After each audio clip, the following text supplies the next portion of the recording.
오늘 함께 은혜 나눌 성경 말씀은 로마서 3장 21절부터 31절의 말씀까지 되겠습니다. 로마서 3장 21절부터 31절의 말씀 다 찾으신 줄 알고 한 목소리로 함께 합독하여 봉독 올리도록 하겠습니다. 이제는 율법 외에 하나님의 한 의가 나타났으니 율법과 선지자들에게 증거를 받은 것이라. 곧 예수 그리스도를 믿음으로 말미암아 모든 믿는 자에게 미치는 하나님의 은이 차별이 없느니라. 모든 사람이 죄를 범하였으며 하나님의 영광에 이르지 못하더니 그리스도 예수 안에 있는 성령으로 말미암아 하나님의 은혜로 값없이 의롭다 하심을 얻은 자 되었느니라. 이 예수를 하나님이 그의 피로써 믿음으로 말미암는 화목 제물로 세우셨으니 이는 하나님께서 길이 참으시는 중에 전에 지은 죄를 강구하심으로 자기의 의로우심을 나타내려 하시니 곧 이때 자기의 의로우심을 나타내사 자기도 의로우시며 또한 예수 믿는 자를 의롭다 하여 하심이라. 그런즉 자랑한 데가 어디냐? 있을 수가 없느니라. 무슨 법으로냐? 행위로냐? 아니라 오직 믿음의 법으로니라. 그러므로 사람이 의롭다 하심을 얻은 것은 율법의 행위에 있지 않고 믿음으로 되는 줄 우리가 인정하노라. 하나님은 다만 유대인의 하나님이시냐 또한 이방인의 하나님은 아니시냐. 진실로 이방인의 하나님도 계시느니라. 할례자도 믿음으로 말미암아 또한 무할례자도 믿음으로 말미암아 의롭다 하실 하나님은 한 분이시니라. 그런즉 우리가 믿음으로 말미암아 율법을 파기하느냐? 그럴 수 없느니라. 도리어 율법을 굳게 세우느니라. 아멘. 자, 그러나 이제는 일어나는 이 말씀을 가지고 여러분들과 함께 은혜를 나누도록 하겠습니다. 자, 제가 로마서를 여러분들과 함께 강해 설교를 하면서 참 긴 시간들을 보내왔습니다. 로마서 1장 18절부터 3장 20절까지 인간의 죄악이 무엇인지에 대해서 이 사도가 낱낱이 폭로를 하고 난 다음에 드디어 이제 21절부터 이제 그러나라는 이와 같은 말을 가지고 여러분들과 함께 은혜를 나누면서 사도가 왜 인간의 죄를 그렇게 폭로시킬 수밖에 없었는지에 대해서 그리고 그 모든 설명들 그리고 그로부터 하나님께서 우리들에게 베풀어 주신 은혜 그리고 하나님의 화목 그리고 하나님의 이루시고 싶어하는 그 뜻이 무엇인지에 대해서 사도는 이제 열거하고 나가고 있습니다. 그래서 오늘 본문의 말씀을 보면 21절부터 31절의 이 구절 안에 믿음이다라는 이와 같은 말들이 계속적으로 나옴을 볼 수 있습니다. 그렇죠. 믿음으로 말미암아 자, 이와 같은 여러 가지 말들을 하고 있습니다. 자, 그러면 여러분들에게 믿음 그리고 하나님의 구원이 무엇인지를 여러분들에게 설명드리기 앞서 혹시 여러분들은 어렸을 적 공포 외인구단이라는 만화를 통하여서 여러분들에게 잠시 이 믿음과 하나님의 뜻이 무엇인지에 대해서 잠깐 설명을 드리도록 하겠습니다. 그 만화의 주인공이 혹시 여러분들은 누구인지 아십니까? 거기에서 나오는 것이 이 공포 외인구단이라는 이 만화책은 여러분들 남녀노소를 할 것 없이 전부 다 그때 당시에는 참 큰 인기가 많았었습니다. 거기에서 나오는 게 바로 까치와 엄지 그리고 그 둘의 사랑을 깨버리기 위해서 등장하는 마동탁이 거기에 나옵니다.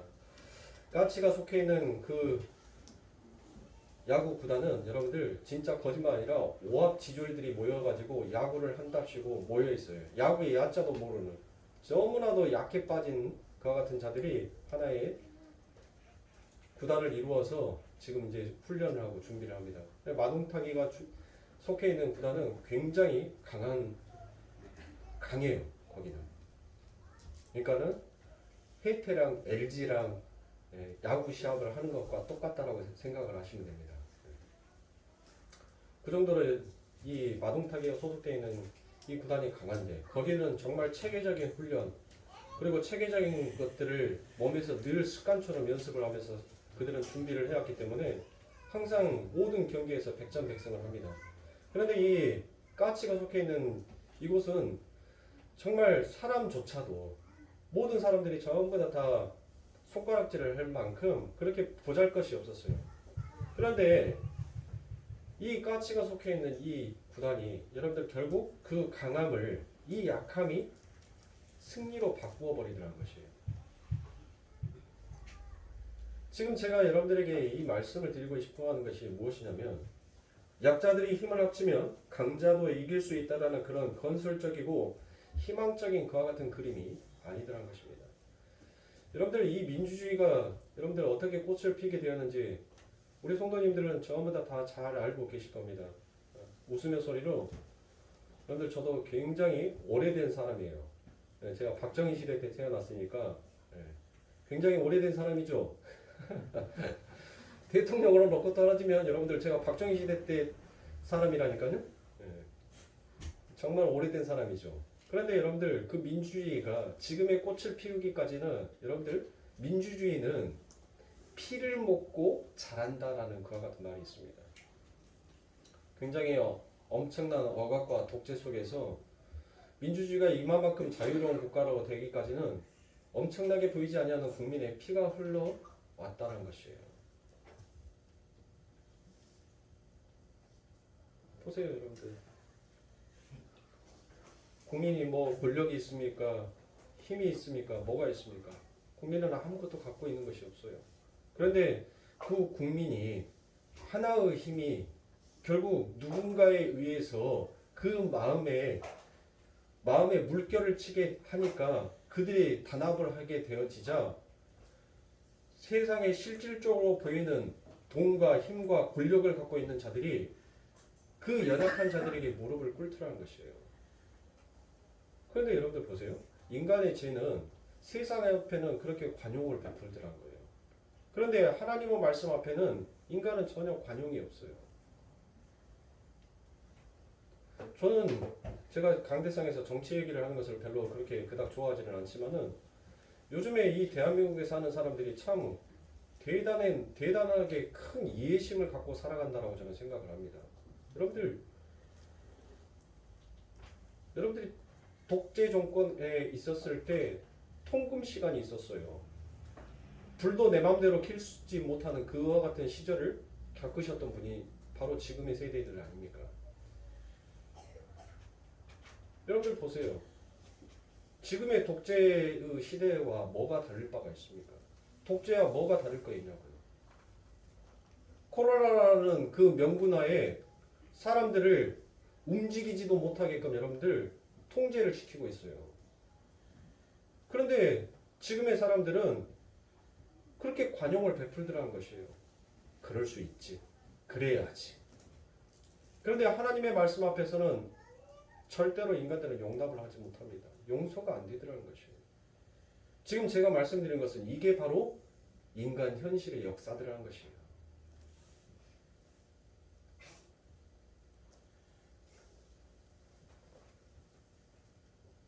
이 역사란 과정을 살아가면서 이 무력하고 불가능한 자신들의 실체를 분명하게 인식하고 그러한 불가능함과 무력함을 사랑과 긍휼로 채워주시는 하늘 신랑의 사랑을 자각하고 체감하게 되는, 다시 말해 이걸 채워주는 누군가가 있다라는 것을 체감하게 되는 것이 바로 성도의 삶이다라는 것을 이 역사에 살아가면서 그들이 그려내고 있다는 것이에요. 나타내고 있다는 것입니다.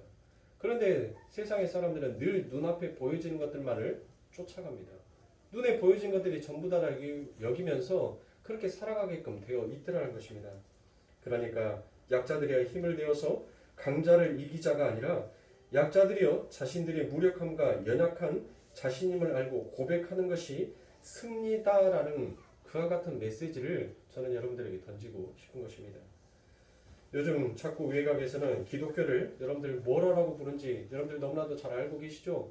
기독교를 개독교다라고 그와 같이 부릅니다.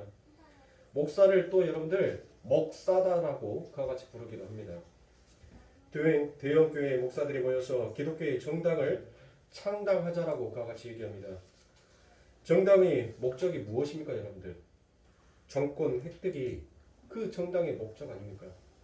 그게 과연 기독교가 정말 추구하는 게 맞는가라는 그와 같은 여러분들 생각을 하게 됩니다. 그건 기독교가 아닙니다, 여러분들. 여러분들 아담이 죄를 지었었을 때 여러분들 어떻습니까? 하나님께서 그 아담에게 찾아오시지 아니하였다면 그 아담은 곧장 무엇으로 가게끔 되어 있어요? 심판으로 떨어질 수밖에 없습니다. 죽음으로 갈 수밖에 없어요. 그런데 하나님께서는 그 죽을 수밖에 없는 아담에게 찾아오십니다. 찾아오셔서 그에게 무엇을? 하나님의 은혜를, 긍휼을 입혀버리시라는 것이에요. 하나님의 사랑을 입혀내드리라는 것입니다. 그 하나님을 찾아오는 그 아담은 하나님을 두려워했었어요. 하나님을 무서워했단 말이에요. 근데 그 무서워했던 그 아담에게 만약에 하나님이 찾아오시지 아니한다면 여러분들 그는 죽을 수밖에 없는 존재예요. 그러니까 즉 다시 말해서 여러분들이 죄를 지었었을 때 경찰이 여러분들에게 다가오면 여러분들 마음이 뜨끔하죠. 예. 죄를 지은 자는 경찰차만 봐도 여러분들 마음이 뜨끔해요. 죄를 지은 영혼의 죄를 지어버리는 우리들에게 하나님께서 찾아오실 때 우리들은 마음의 뜨끔함을 느낄 수밖에 없어요. 그게 죄인된 본성인 거예요. 죄를 지은 자는 여러분들 결코 그 앞에서 법 앞에서 자기 자신을 그렇게 드러내고 싶어 하지를 않더라는 것입니다. 그런데 그 하나님께서 오셔요. 오셔가지고 무엇을 합니까? 우리들에게 그 죄의 고백을 받아내게 하시더란 것이에요. 내가 이와 같은 죄를 지었습니다. 잘못했습니다라는 그 고백을 받아내더란 것이에요. 그런데 그 하나님은 더 앞서 나가서 그 고백 속에서 하나님께서는 용서를 베푸시고 하나님께서는 그들의 생명을 살려내시는 구속의 역사를 만들어내고 계시더란 것이에요. 그것을 우리가 바로 구원이다라고 얘기도 하지만은 그렇게 죄의 용서를 받은 자의 자유함은 바로 하나님께서 새로운 자로 그를 창조해내시는 창조와 똑같다라고 얘기를 할 수 있습니다. 공포 외인구단의 영화가 제작이 된 적이 있는데 그 영화의 주제가가 바로 이와 같은 가사가 있어서 제가 몇 자 적어왔습니다. 난 내가 기뻐하는 일이라면 무엇이든지 할 수 있어. 뭐든지 다 할 수 있어. 별보다 예쁘고 꽃보다 더 고운 나의 친구야. 이 세상 다 주어도 바꿀 수 없는 나의 친구야. 내 곁에 있으면 사랑은 내 거. 내 곁에 있으면 세상도 내 것이다 라는 그와 같은 주제의 가사가 있습니다. 여러분들 이와 같은 사랑을 여러분들이 한 번씩은 다 해보셨을 줄 믿습니다. 집에서 손가락 하나 까딱하지 아니하는 딸이 어느 날 갑자기 남자친구가 생기니까 꼭 또 새벽부터 일어나서 열심히 김밥을 말고 있는 그 딸의 모습을 보면 부모는 뭐합니까? 속이 터지죠.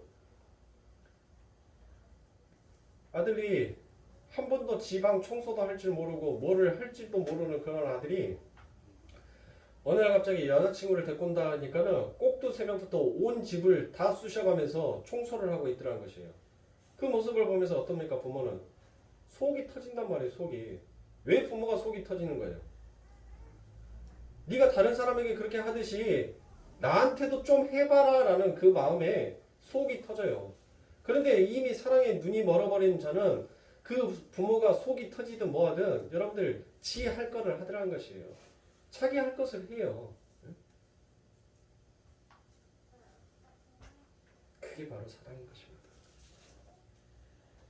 정말 사랑 안에는 여러분들 불가능함을 가능하게 만들어버리는 그와 같은 힘이 있어요. 그 힘에 의해서 여러분들 엄청난 에너지를 쏟아내면서 그 사랑을 불태워 버리더라는 것입니다. 마치 여러분들 까치가 그 엄지에게 그 사랑의 고백을 하는 것처럼 지금 이 역사 속에 담겨져 있는 그 신랑 예수가 우리를 향하여서 그와 같이 사랑의 노래를 부르고 있습니다. 난 내가 좋은데 난 네가 원하는 것이라면 무엇이든지 다 할 수 있는데 이것이 바로 우리 신랑 예수께서 신부인 우리 교회에게 하시는 사랑의 고백이라는 것입니다. 그 신랑은 뭐든지 할 수 있는 정도가 아니라 우리에게 목숨까지 내어주시면서 우리를 사랑한다라고 고백을 했습니다. 그 신랑은 피가 아니면 우리가 살아날 수 있는 방법은 여러분들 아무것도 없어요. 전무하기 때문에 그래서 신랑이 신부와 결혼을 하려고 하는데 여러분들 어떤 상태에 있더란 것이에요. 신부가 죽어 있는 상태로 되어 있더란 것이에요. 아니 신랑이 신부와 결혼을 하려고 갔는데 그 신부가 시체이더란 것이에요. 그래서 그 신랑이 무엇을 합니까? 그 신부를 살려내기 위해서 여러분들 성경의 생명의 주관은 오직 어디에 있다라고 얘기를 해요? 피에 있다라고 얘기해요. 하나님의 피. 그 하나님의 피가 곧 뭐예요? 예수 그리스도의 피 아닙니까? 그 예수 그리스도의 피가 살아있는 존재, 그 살아있는 존재가 그 피를 수혈을 해줘야지만이 그 죽어가는 그 시체가 살아날 수가 있어요. 그 죽은 자가 살릴 수가 있단 말이에요. 그래서 우리 예수 그리스도께서 나는 너를 위해서 뭐든지 다 할 수 있는데 네가 정말 내가 너와 같이 결혼을 해서 내가 너와 함께 할 수만 있다면 나는 이 세상 그 어떤 것을 내게 준다 하더라도 나는 그것이야 한낱 배설물과 같은데 나는 너가 좋은데 이 고백을 우리 예수 그리스도께서 지금 우리들에게 하고 있더라는 것입니다. 그리고는 신부에게 들어가 있는 그 사망이라는 영역 속에서 그 예수 그리스도께서 빠져버리신 것입니다. 그리고는 그 신부를 구출해 내더라는 것이에요. 그렇게 사망 속으로 들어간 신랑은 그 사망 속에서 신부를 만나게 됩니다. 신랑은 그 사망과 관계없는 존재이기 때문에 그 안에 일부러 들어가지 아니하면 그 사망에 들어가 있는 신부를 만날 수가 없더라는 것입니다. 이게 거룩과 피조물의 관계입니다. 그래서 그 거룩이 하나님이 사망 안으로 들어온 것입니다. 그리고는 사망 속으로 들어가셔서 그 신부를 어떻게 합니까? 그 신부를 그 신랑이 묶어버리더라라는 것이에요. 그러니까 여러분들 약속이라는 말은 약속이라는 단어를 여러분들 한자로 풀이를 하면 묶을 약, 묶을 속 이게 바로 약속이에요. 약속. 그러니까 하나님께서 우리들에게 언약을 하시죠. 그 언약이 바로 무엇이다? 약속이더라라고 얘기를 합니다. 그러니까 여러분들 출애굽할 때 이스라엘 백성들이 뭐 잘난 것이 있어가지고 여러분들 출애굽을 했습니까? 그들의 열조보다 뭐 뛰어난 것이 있었어요? 뭐 기술이 있었습니까? 능력이 있었어요? 하나님께서 무엇 때문에 내가 너희 열조에게 했던 그 언약을 지키기 위함이다라고 하나님께서는 말씀을 하십니다. 이스라엘의 댐댐이가 아니었어요. 하나님께서는 지금 그들에게 약속을 한 거예요. 이스라엘 백성에게 묶을 약, 묶을 속, 내가 너희들을 묶어버렸다는 것이에요. 그러면 여러분들 그 사망 속에서 그 사망으로 들어온 그 예수 그리스도가 신부를 만나게 되었습니다. 그러면 여러분들 신부는 무엇을 하면 되는 건가요? 뭘 해야 돼요? 그 신랑을 여러분들 붙들어야 됩니까? 아니면 여러분들 그 사망에서 그 신랑이 올 때까지 신부다움을 여러분들 유지하고 있으면 되는 건가요? 여기에서 인본주의와 신본주의가 나눠지는 거예요. 그 신랑이 사망에 갇혀져 있는 그 신부를 구출하기 위하여서 신부에게 찾아왔는데 그 신부가 예수를 붙들 수 있냐고요. 그런데 전부 다 지금의 교회들은 예수를 붙들라라고 얘기를 하는 거예요. 시체가 어떻게 사람을 붙잡을 수가 있습니까? 여러분들 죽어있는 사람이 살아있는 사람한테 야! 나 땅속에 들어가는 거 싫어. 나 무덤에 묻지 마. 화장터에 데리고 갔을 때 야! 네 지금 나를 저 뜨거운 불에다 집어넣으려고 야. 제발 그러지 말아라. 아들아, 딸아, 나 저기 들어가기 싫다 하고 여러분들 그 시체가 관뚜껑 열고 나와서 사람 손 붙잡냐고요. 그런데 지금의 교회들이 전부 다 그렇게 하고 있더란 거예요. 예수를 붙들라고 얘기를 합니다. 아니에요, 여러분들. 그것은 믿음이 아닙니다.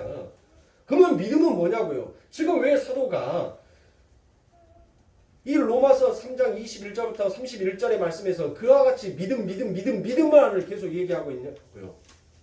도대체 믿음은 뭐가 믿음인가요? 믿음의 정의를 하고 있어야지 지금 이 사도가 우리들에게 말하고 싶어하는 그 의도가 무엇인지를 우리들은 캐치할 수 있을 겁니다.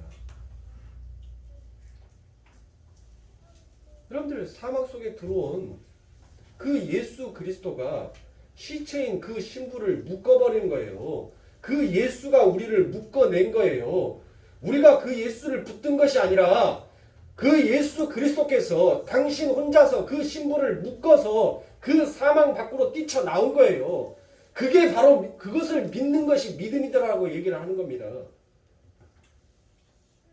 시체가 뭐를 할 수 있어요? 근데 오늘날 교회에는 왜 그와 같은 것들을 강요를 하냔 말이에요. 진짜 예수를 믿는다는 것은 그 예수 그리스도께서 하신 일을 내가 믿는다라고 고백하는 것이 진짜 믿음인 것입니다.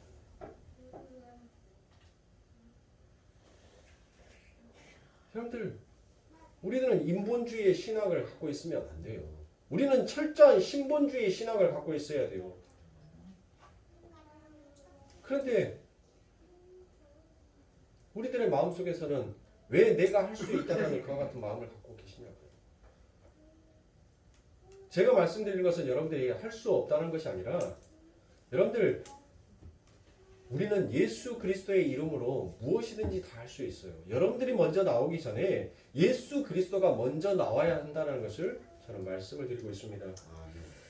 그러므로 사랑하는 성도님들, 이처럼 우리 예수 그리스도께서 신부인 우리들을 그 사망 가운데 그 신랑이 우리들을 묶어서 그 사망 밖으로 우리들을 데리고 나오는 것을, 그것을 성경에서는 무엇이다라고 얘기하냐면 구원이다라고 얘기를 해요. 구원. 그런데 그 신부는 여전히 나와 있는데 여러분들 무슨 상태예요? 사망에 있었던 자잖아요. 그런데 그 예수 그리스도로 인하여서 이제 사망 밖으로 나왔단 말이에요. 사망 밖으로 나왔다는 것은 그 신부가 뭐였다는 거예요? 살아났다는 거죠. 살아났다는 것을 우리는 성경에서 새 창조다라고 얘기를 하더라는 것이에요. 그게 창조된 자예요. 그러니까 우리들의 삶은 완전히 뭐한 거예요? 바뀐 거예요. 바뀐 거. 죽어있는 자의 삶에서, 잠들어 있는 자의 삶에서 이제 그 잠을 깨고 눈을 떠서 바깥에 있는 밝은 빛을 볼 수 있는 자로 우리의 삶이 완전히 바뀌어 버렸다는 것이에요. 네? 그런데 아직도 죽은 자의 모형을 하고 있는 것이 말이 되냐라고 지금 사도가 묻고 있는 것입니다. 야, 예수 그리스도가 지금 너희들을 그 예수 그리스도의 그 피로 인하여서 사망이 너희들을 삼키지 못하게끔, 그 사망이 너희들을 뱉어버리게끔 하나님께서 너희들을 만들어 놓으시고 새롭게 창조해 냈는데 너희들이 여전히 그 사망 가운데 머물러 있는 것이 그게 과연 말이 되느냐라고 묻고 있는 겁니다. 십자가가 지금 그러기 위해서, 너희들한테 죄를 짓기 위해서 십자가가 섰느냐라고 묻고 있더라는 것입니다. 여러분들 혹시 생굴을 여러분들 드셔봤었을 때 여러분들 어떠시던가요? 생굴. 아침부터 굴 드시고 오신 분은 없겠죠? 네. 저는 처음에 생굴을 먹었었을 때, 생굴을 보았을 때 그 생김새도 여러분들 이게 맛깔나게 생긴 것이 아니에요. 생긴 것도 영 밥맛 없이 생겼습니다. 근데 입 안에다가 넣고 이빨로 씹기 전까지는 그 흐물흐물하고 그 비린내가 환자가 왔어요. 입안에서. 그래서 여러분들 처음에 그 생굴을 먹으면 여러분들 무엇 하냐면 뱉어요. 뱉어. 여러분들 아이들한테 그 생굴을 주면 아이들이 뭐를 하냐면 그것을 씹는 것이 아니라 그 느글느글함에 여러분들 뱉어버린다니까요. 그러니까 지금 그 아이들은 뭐예요? 그 생굴에 대한 그 맛을 모르는 거예요. 이거는 그냥 맛없는 거, 느낌이, 촉감이 별로 좋지 못한 것이다라고 생각을 하니까 여러분들 뭐예요? 아이들은 그 생굴을 뱉어버려요. 사망이 그와 같은 겁니다. 사망이 예수 그리스도를 딱 삼켰는데 뭐예요? 처음에는 자기 먹을 건 줄 알고 예수를 딱 삼켰어요. 삼켰는데 이거 식감이 자기가 평상시에 먹어왔던 식감이 아닌 거예요. 평상시에 먹어왔던 그 맛이 아닌 거예요. 예? 그러니까 뭐 하는 거예요? 에이 맛없어 하고 팍 하고 뱉어버리더란 것이에요. 예?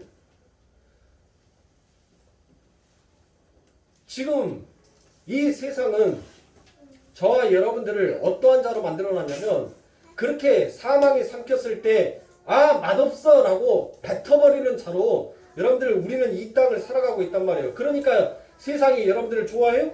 세상이 여러분들을 좋아한다면 여러분들은 하나님 앞에 속한 자가 아니라 세상에 속한 자인 것이에요. 사망은 반드시 여러분들을 뱉어내게끔 되어 있습니다. 세상이 여러분들을 싫어하게끔 되어 있어요. 왜요? 여러분들 안에는 누구의 피가 흐르기 때문에? 예수 그리스도의 그 피가 흐르기 때문에 사망이 여러분들을 결코 삼킬 수가 없더라는 것입니다. 그런데 사망에 눌려서 사는 사람들은 무엇이냐고요? 그것이 바로 믿음이라는 거예요. 내가 예수 그리스도와 함께 그 예수 그리스도께서 나를 묶어서 그 사망 밖으로 나를 던져버렸다라는 그 사망이 그 예수와 함께 그 신분을 던져버렸다는 것을 믿지 못하는 자가 여전히 이 세상 가운데 여러분들 그 믿음 없는 자로 살아가는 거예요.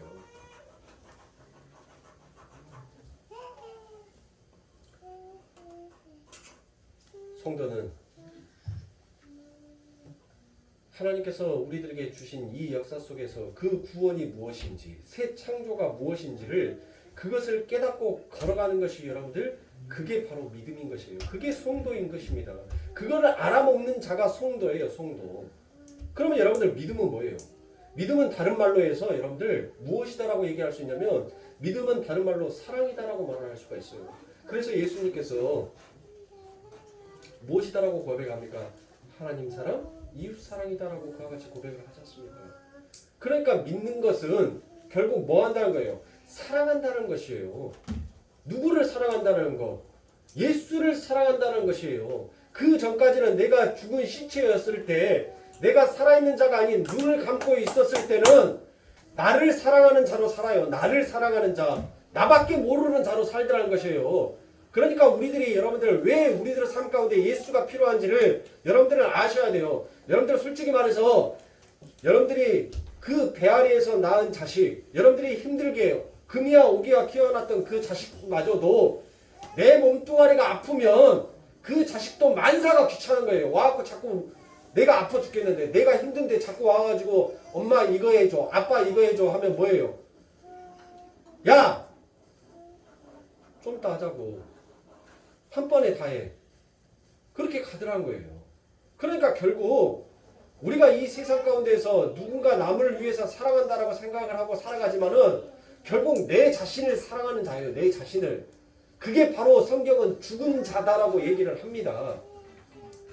그런데 예수 그리스도께서 우리들에게 찾아오셔서 그렇게 나를 사랑하는 자를 이제 내가 아닌 다른 사람을 사랑하는 자로 하나님께서 만들어 놓고 바꾸어 놓으시더라는 것이에요.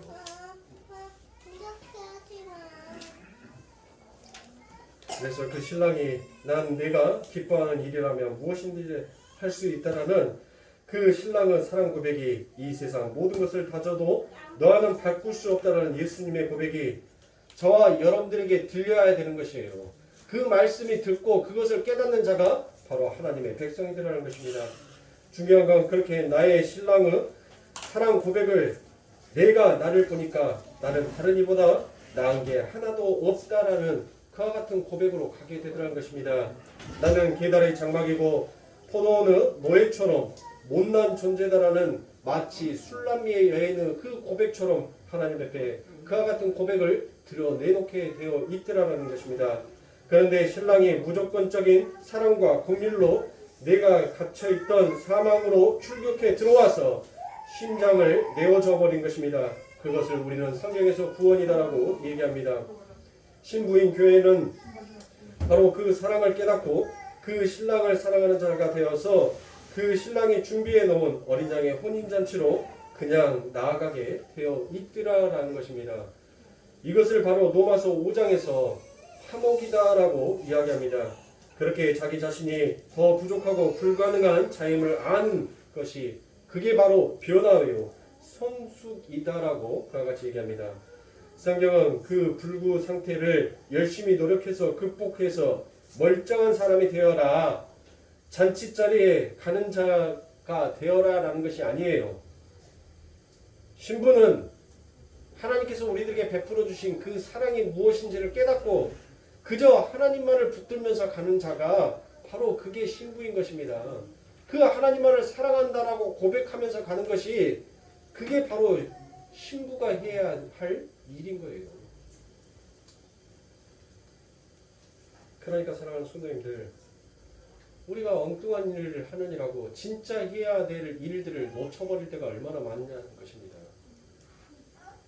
우리가 하나님을 사랑한다라고 고백을 하지만 여러분들 정작 우리들은 하나님께서 명령하여 주신 내가 너를 새롭게 창조해냈으니까 이제 그 하나님을 사랑한다라고 고백하는 너라면 누구도 사랑할 줄 알아야 된다는 거예요. 내 형제도 사랑할 줄 알아야 한다라고 그와 같이 하나님께서 우리들에게 말씀하여 주고 있더라는 것입니다. 그러니까 성도는 이 인생을 걸어가면서 무엇을 배워가는 거예요. 이제 여러분들이 입술로는 하나님의 사랑이 무엇인지 하나님 사랑합니다라고 고백을 했단 말이에요. 그러면 하나님을 사랑하는 것은 이제 여러분들이 배웠어요. 그렇게 여러분들이 하나님의 사랑이 무엇인지를 배운 여러분들이라면 결국 어디로 가게끔 되어 있다는 거예요. 여러분들의 인생 가운데서 이제 내 이웃을 사랑하는 쪽으로 여러분들의 인생이 바뀌게끔 되어 있더라는 것이에요. 그런데 여러분들 그게 우리들의 삶 가운데 쉽게 안 되잖아요. 안 되죠. 힘들단 말이에요. 그게. 그래서 신앙생활을 하는 거예요. 그래서 성령이 나를 도와주는 거예요. 왜요? 너는 네 밖에 여전히 네 밖에 사랑할 줄 모르는 자인데 내가 그 사랑을 너의 사랑을 돌려서 내 이웃의 사랑 그 사랑으로 내가 바꾸어 버리겠다는 것이에요. 전부 다 여러분들 이 자리에 모이신 여러분들이 하나님 나 당신 미워해요. 나 당신 저주해요. 나 당신을 저주하고 그 십자가를 부셔버리기 위해서 오늘 이 자리에 나왔어요. 여러분들 그와 같이 고백하는 사람 있습니까?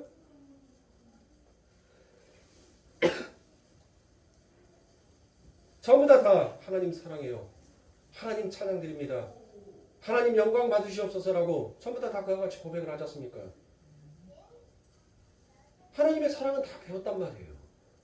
그런데 내 형제에 대한 사랑을 아직 우리는 못 배웠어요. 그래서 온전하게 사랑을 하지 못하는 겁니다. 그래서 그 사랑을 하게끔 하기 위하여서 여러분들은 이 말씀 가운데 말씀을 들어가고 듣고 계시는 것입니다. 그러므로 사랑하는 성도님들, 성도는 오직 자신의 의로, 자신의 행위로 구원을 받은 것이 아니라 하나님의 의로 구원을 받았다는 사실을 믿는 것이 성도인 것입니다. 그래서 갈라디아서 2장 16절부터 17절에 사람이 의롭게 된 것은 율법의 행위로 난 것이 아니오 오직 예수 그리스도를 믿음으로 말미암은 줄 아는 거로 우리도 그리스도 예수를 믿나니 이는 우리가 율법의 행위에서 아니고 그리스도를 믿음으로써 의롭다 함을 얻으려 함이라. 율법의 행위로서는 의롭다 함을 얻을 주체가 없느니라. 만일 우리가 그리스도 안에서 의롭게 되려 하다가 죄인으로 나타나면 그리스도께서 죄를 짓게 하는 자냐? 결코 그럴 수 없느니라 라고 그와 같이 얘기합니다. 여러분들 참 갈라디아서 2장 16절부터 17절에 나와 있는 이 구절이 여러분들 결코 쉬운 구절이 아니에요.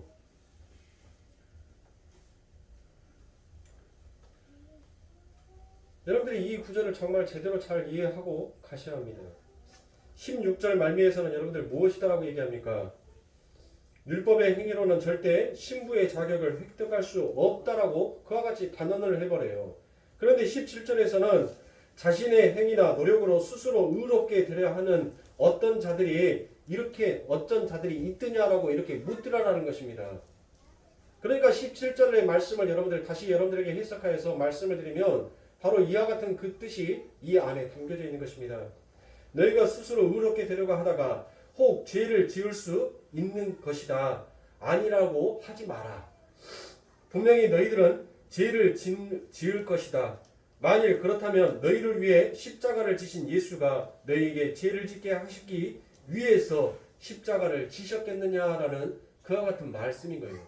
그러니까 이 말을 여러분들 더 쉽게 풀어서 여러분들에게 말씀을 드리면 십자가는 그 자체로 하늘의 계획을 완료해 내신 완전성을 가지고 계시는 것인데 그래야 하나님이 하신 일이 되지 않습니까? 그렇죠. 왜요? 하나님은 완전하신 하나님이시니까 그 하나님이 하신 일은 또한 항상 완료가 되어 있더라는 것입니다.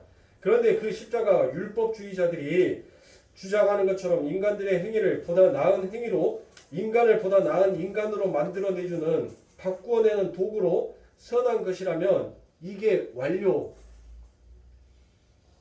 완료가 될 수 있느냐라는 것이에요. 그러니까 여러분들의 그 행위로 인하여서 여러분들이 하나님이 원하시는 그 의에 도달할 수 있는 자가 될 수 있느냐라고 지금 묻고 있는 것이에요. 그러니까 뭐예요? 너희는 더 이상 죄를 지으면 아니 되는 자인데 너희들이 지금 죄를 짓고 있다는 것은 지금 예수 그리스도의 그 십자가가 너희들을 죄로 인도하기 위하여서 하신 하나님의 행위냐라고 지금 대묻고 있는 것과 똑같은 것입니다. 여러분들 죄 지어요 안 지어요? 죄 짓고 있잖아요. 오늘 주일 성소인데 여러분들 교회 오시기까지 죄 몇 번 지었습니까? 내 형제를 야 빨리빨리 준비 안 해? 아 빨리 가자. 시간이 다 됐다. 너는 왜 교회 와서 맨날 그러냐? 여러분들 그거 자체가 뭐예요? 그거 자체가 죄예요. 그 자체가 죄라니까요. 그런데 여러분들 그렇게 말하는 사람만 죄 지은 거예요? 그렇게 말을 하게끔 행위를 한 그 사람도 같이 뭐 하는 거예요? 내 형제의 마음을 상하게 했으니까 상하게 만들었으니까 내 행위가 내 형제를 상하게 만들었으니까 나 역시도 죄를 지은 거란 말이에요. 그러면 죄는 쌍방간에 지었네? 그렇죠.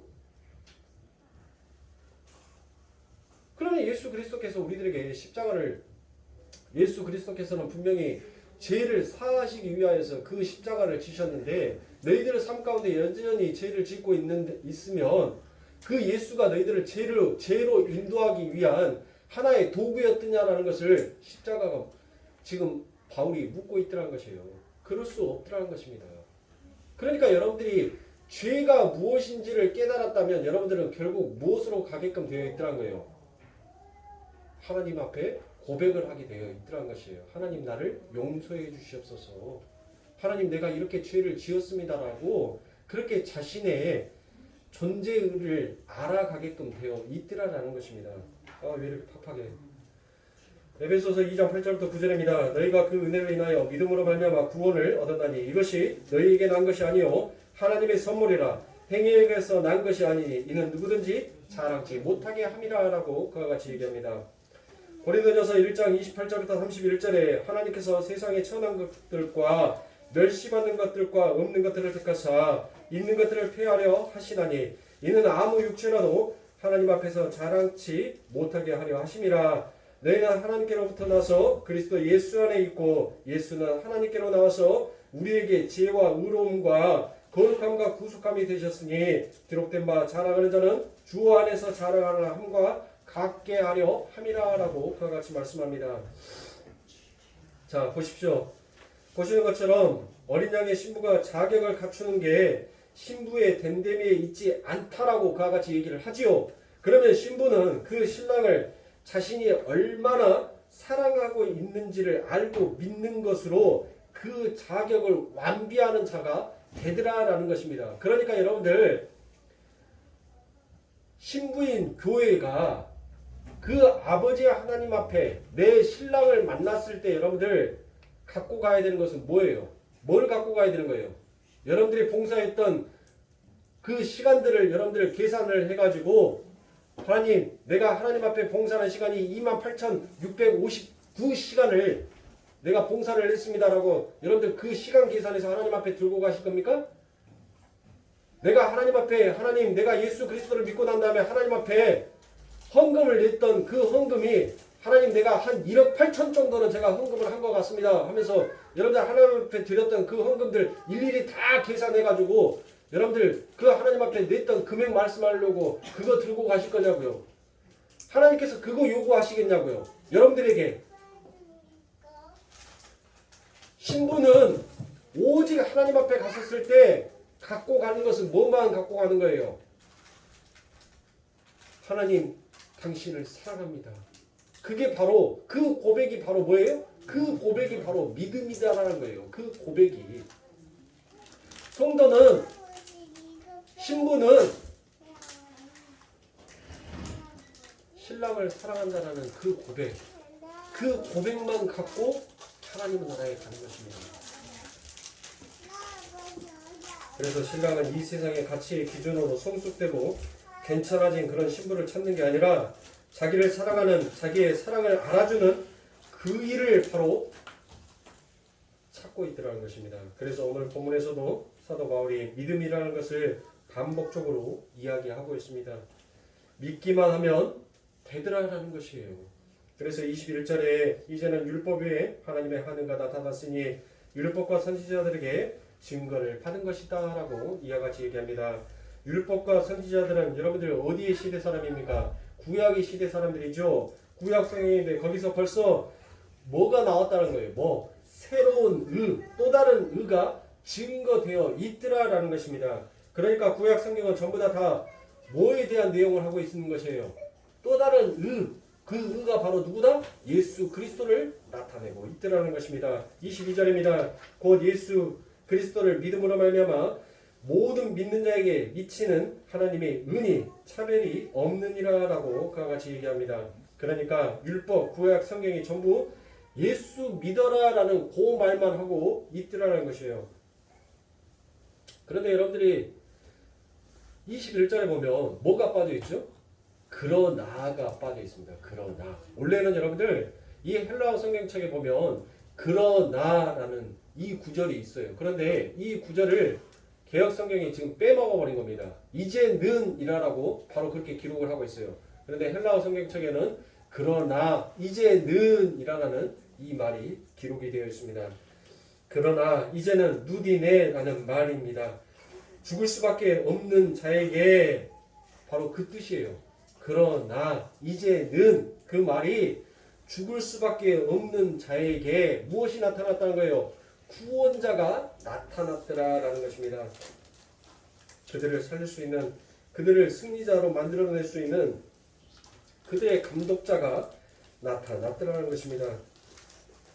그래서 우리들의 상태가, 여러분들 지금은 세상에 봤을 때는 실패한 자, 그와 같이 연약한 자로 여러분들에게 보일지 모르겠지만 여러분들, 우리들은 결코 연약한 자가 아니라 그 연약함을 통하여서 강함으로 여러분들 강함을 누르고 승리한다라는 그와 같은 하나님의 말씀이 이 안에 담겨져 있는 거예요. 그러니까 여러분들에게 제가 예배 시작 전에 무슨 말씀을 드렸습니까? 여러분들이 지금 오늘날 교회들이 전부 다 하나님 앞에 그 말씀 앞에서 열매 맺기를 여러분들 먼저 바라고 있더라는 것이에요. 성령의 9가지 열매가 맺히기 전에 여러분들이 과수원에 한번 가보세요. 그 과수원에 갔었을 때 어린 묘목이 여러분들 그래요. 이제 고추 모종 심을 때가 됐죠. 네, 고추 모종을 곧 있으면 이제 심을 때가 됐어요. 이제 지금 조금 늦었구나. 3월 중순 정도가 되면 고추 모종을 여러분들 심습니다. 땅에다가. 그런데 이 고추 모종을 심으면 여러분들 고추가 이제 한 4월 말 정도 되면 이 이파리가 무성해지기 시작하면서 거기에서 꽃이 피기 시작해요. 근데 그 꽃 끝터리에 보면 여러분들 뭐가 있어요? 이 고추가 요만하게 달려있어요. 요만하게. 그래서 제가 군대에 있었을 때 대민 지원 나가면 여러분들 이제 고추 이렇게 모종을 심을 때 할머니들이 뭐라고 하냐면 싸가지 없는 것이 별도 싹도 피기 전에 열매부터 맺혀버려야 하면서 그 말을 하더라고요. 그래서 그 어린 고추들을 여러분들 뭐예요? 다 따버려요. 다 따요. 그리고 배 밑에 있는 그 이파리들을 전부 다 따입니다. 따가지고 다 버려요. 왜? 이 고추가 많은 고추의 열매를 맺기 위해서는 벌써부터 그 양분이 그 뿌리가 땅속에 깊이 박히기 전에 연약한 갈대로는 그 많은 고추를 맺을 수가 없다라는 것이에요. 그래서 그 밑에 어린 양이라든지 어린 고추들은 전부 다 따서 버립니다. 그리고 땅에서 약 15cm 그 위에 있는 이파리들만 남겨놔요. 땅에서 15cm. 왜냐면 고추가 병에 걸리는 것이 어떻게 병에 걸린 줄 아세요? 벨로무 얘기를 당하네. 물을 주면서 여러분들 땅에서 흙탕물이 튀죠. 흙탕물이 튀어서 이 고추잎에 그 흙탕물이 묻어버리면 거기에서 탄자니아 균이 발생을 해서 고추가 열매를 맺지 못하고 다 썩어서 죽는 거예요. 그래서 그것을 아는 농부들은 고추를 모종을 심어놓고 어느 일정 기간 대가 두꺼워질 때까지 그 어린 잎들을 땅에서 멀게끔 먼 잎만 놔두고 나머지 잎들을 전부 다 벗겨버리는 거예요. 그리고 난 다음에 그 고추 나무 대가 굵어지면 그때부터는 그대로 놔둡니다. 그대로 놔둬요. 그대로 놔두면 이게 가지가 찢어질 만큼 풍성하게 열매를 맺혀요. 여러분들이 하나님의 말씀이 무엇인지도 정확하게 정립이 되어 있지 않는 상태에서 여러분들 열매 맺는 거 그것이 여러분들의 목적이 되어서는 아니 되는 거예요. 말씀의 뿌리가 예수의 뿌리가 여러분들 그 하나님께서 원하시는 그 교회의 반석 하나님이 만들어 놓으신 그 터 위에 여러분들이 뿌리를 깊이 내리고 있어야지만이 나중에 하나님께서 원하시는 성령의 9가지의 열매를 자연스럽게 맺을 수가 있어요. 그 전까지는 하나님께서 뭐예요? 여러분들이 열매 맺고 있는 그 모든 것들을 전부 다 따버린다니까요. 이거 아니야 라고 다 끊어버리세요. 왜요? 여러분들이 그거를 열매를 맺으면 여러분들은 결국 그 조그마한 열매로 여러분들이 죽어요. 그러니까 여러분들이 이 신앙생활을 통해서 이 역사를 걸어갈 때 내가 하나님 앞에 하나님 나 열심히 했는데 하나님 앞에 기도도 열심히 하고 헌금도 열심히 하고 하나님 교회 일도 열심히 봉사했는데 하나님 왜 내게 복 안 줘요? 왜 하나님 나를 항상 이렇게 고통과 좌절 가운데 있습니까? 왜 하나님 내 인생에 눈물이 마를 날이 없습니까? 여러분들 거리로 가시면 안 되더란 거예요. 이제 여러분들은 말할 수 있는 자가 되었어요. 그래서 하나님께서는 그 여러분들의 믿음의 고목이 되기 전에 그 열매 맺으려고 하는 그 모든 것들을 하나님께서 예수 그리스도께서 다 성령의 검으로 말씀의 검으로 다 잘라내버리는 거예요. 그렇게 잘라내버리고 나니까 진짜 예수가 원하는 고목나무가 되어서 예수가 원하는 하나님이 원하는 그 생명의 열매를 맺게끔 되어 있더라는 것이에요. 오늘 그것이 이 말씀의 핵심입니다. 앞으로 4시간 이제 3시간을 더 이 말씀을 가지고 여러분들 함께 은혜를 나누겠는데 노마서의 말씀이 여러분들 결코 쉬운 말씀이 아니에요. 결코 쉬운 말씀이 아닙니다. 저도 이 말씀을 준비하면서 너무나도 팍팍했어요. 근데 아니라 다를까 오늘 분위기까지도 팍팍해요. 안 그래도 힘들어 죽겠는데 분위기까지만도 더 힘들게 만듭니다. 그래서 계속 원고를 읽어서 여러분들에게 설명을 하는 것은 필요가 없다라고 생각을 해서 제가 지금 원고를 덮어버리고 여러분들에게 말씀의 결론을 맺는 거예요. 오늘 여러분들의 말씀 속에서 무엇만 기억하고 가시면 되냐면 예수 그리스도께서 원하시는 열매를 맺기 전에 예수 그리스도의 그 성전의 터전에 내 믿음의 뿌리를 더 깊이 내리자라는 그와 같은 결론을 가지셔야 됩니다. 그렇게 하면 열매 맺는 자는 누구예요? 하나님이 맺으신다는 거예요. 하나님이 왜 여러분들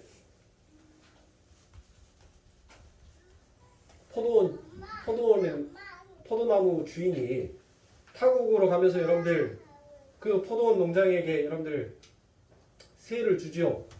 그리고 난 다음에 그 포도나무의 과실에 맺힐 때쯤 그 주인이 돌아와요. 돌아오고 난 다음에 자 종을 보냅니다. 너희들이 그동안 고생했던 거 그거에 대한 내게 세를 원한다. 그러니까 포도의 열매를 원한다라고 그 종을 보냈어요. 그런데 여러분들 뭐 해야 합니까? 그 포도원에서 일했던 그들이 누구를 죽여요? 그 주인이 보내는 종을 죽여버리죠. 그래서 여러분들 그 주인이 또 마지막으로 누구를 보냅니까? 아들을 보내죠. 아들을 보냈는데 그 아들마저도 죽여요. 그렇죠? 여러분들 그 말씀을 여러분들이 어떻게 생각하고 계셨습니까? 어떻게 알고 계셨어요? 네? 여러분들 그 말씀은 바로 그거예요. 인간 측에서는 하나님께서 원하시는 그 어떤 열매도 내놓을 수 없다라는 것을 하나님께서 은연중에 말씀하고 있는 거예요. 그러니까 세상은 뭐예요? 하나님께서 야, 너 열매 갖고 와 라고 했는데 하나님이 원하시는 열매를 내놓을 수가 없으니까 뭐 하는 거예요? 하나님이 보내는 그 선지자를, 하나님이 보내시는 그 아들을 세상은 죽여버릴 수밖에 없더라는 것입니다. 그게 이 역사의 현실이에요. 그러니까 저와 여러분들은 열매 맺는 것이 중요한 것이 아니라 하나님께서 원하시는 그 믿음의 뿌리를 내리는 것이 중요하다는 것이에요. 믿음의 뿌리가 내려야지만이 그 포도원의 포도의 열매가 과실수가 맺힐 수 있는 것이에요. 뿌리 내리지 못하는 그 과실수는 결코 여러분들 세상의 풍파 속에서 쓰러지고 넘어질 수밖에 없어요. 믿음의 뿌리가 없는 자들은 제가 자꾸 여러분들에게 이단 쥐새끼라고 얘기를 하는데, 이단 쥐새끼들한테 여러분들 그 뿌리가 갉아먹히니까 흔들릴 수밖에 없는 거예요. 이단이 자꾸 요 말만 하면 여러분들 그 말이 맞나? 하고 훅 하고 넘어가는 거예요. 그래서 여러분들에게 이 믿음의 뿌리가 중요하다고 여러분들에게 말씀을 드리는 겁니다. 자, 여러분들은 이 일주일 동안 또 우리들에게 어떤 환난과 어떤 풍파가 닥쳐올지 모릅니다. 어떤 기쁨과 어떤 슬픔이 우리들에게 올지 몰라요. 예수 그리스도라는 그 믿음의 뿌리를 단단히 내리시고 자로나 우러나 흔들리지 않고 내게 닥치는 그 바람을 통해서 늘 자족하면서 하나님 앞에 감사와 찬양과 영광을 돌리실 수 있는 저와 여러분들의 삶이 되시길 주님의 이름으로 축원하겠습니다. 기도하겠습니다. 사랑의 아버지 하나님 감사합니다.